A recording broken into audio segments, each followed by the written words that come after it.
to Madura Delights. Hi foodies, ఈరోజు చేపలు తినాలనిపించి బయటకు వచ్చాము. అలా వెళ్తూ నాగార్జున సాగర్ దాకా వచ్చాం. సాగర్లో చేపలు బాగుంటాయని సాగర్కు వచ్చాం. సాగర్ సమీపిస్తుండగానే రోడ్డు పక్కన అన్ని ఫిష్ ఫుడ్ సెంటర్లు ఉన్నాయి. వాళ్ళు రండి కొనుక్కోండి అని పిలుస్తున్నారు. సాగర్లో ఫిష్ బాగుంటాయని ఇక్కడ దాకా వచ్చాము. నాకు మా అక్కకు ఒకటే వాదన.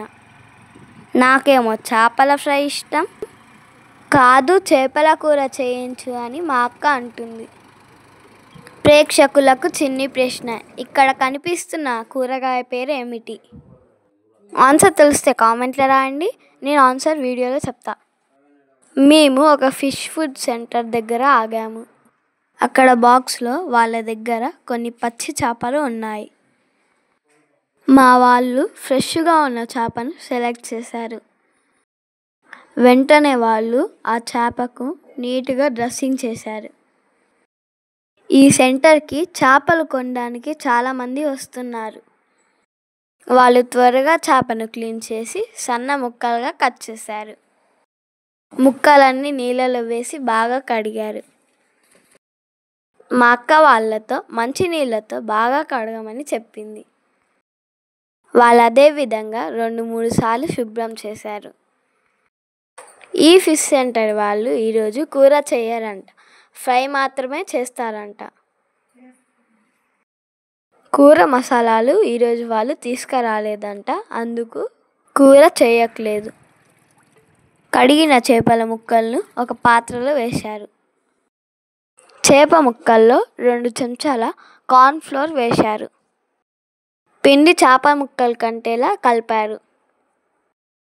వాళ్ళు రోజు చేస్తారు కాబట్టి చాలా ఫాస్ట్గా స్పీడ్గా చేశారు. చేప ముక్కలకు మరికొంత కార్న్ఫ్లోర్ వేశారు.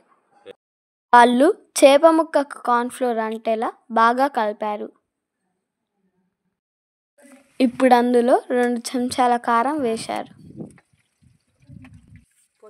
చేప ముక్కలకు కారం అంటేలా ఎగరేస్తూ కలిపారు. కారం సరిపోకపోతే మరికొంత వేసి కలిపారు. చేప ముక్కల్లో ఉప్పు కూడా వేసి బాగా కలిపారు.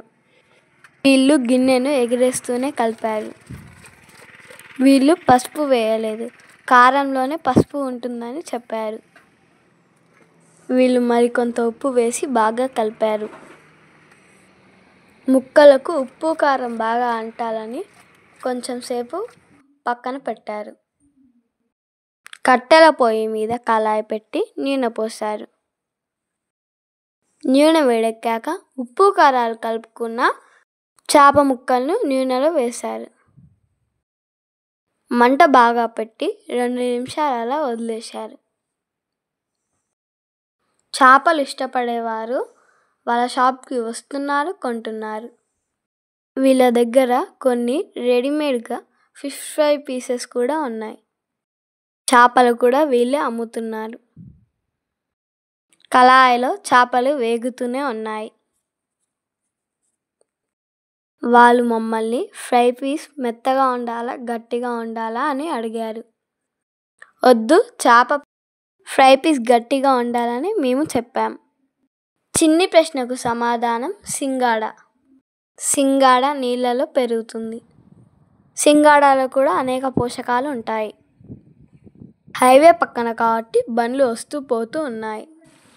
వాళ్ళు ఫిష్ ముక్కలను కదిలించకుండా అలా వేయించుతూనే ఉన్నారు. కొద్దిసేపు అయ్యాక వాళ్ళు చేప ముక్కలను తిప్పారు. రెండో వైపు కూడా బాగా వేగేలా మంట పెడుతూ వేయించారు. వీళ్ళు ఈ రెసిపీని కట్టెల పొయ్యి మీదే చేశారు. చేపల నూనెలో బాగా వేగుతున్నాయి. వాళ్ళు చేపల ఫ్రైయే కాకుండా చేపల కూర, చేపల పచ్చడి చేస్తామని చెప్పారు. చేప ముక్కలు బాగా వేగాయి. నా పేరు లక్ష్మమ్మ. నేను చేప పచ్చడి చేస్తాను, చేప కర్రీ చేస్తాను, చేప కూర చేస్తాను, చేపల ఫ్రై చేస్తాను, అన్నీ చేస్తాను. నేను బాగా చేస్తాను. చేప పచ్చడి చేస్తాను, ఫ్రై అయిన ముక్కలను వేరొక గిన్నెలో పెట్టి మాకు ఇచ్చారు. చేప ముక్కలు మంచి టేస్టీగా ఉన్నాయి. మా ఛానల్ను లైక్ చేయండి, షేర్ చేయండి, సబ్స్క్రైబ్ చేయండి. Thanks for watching.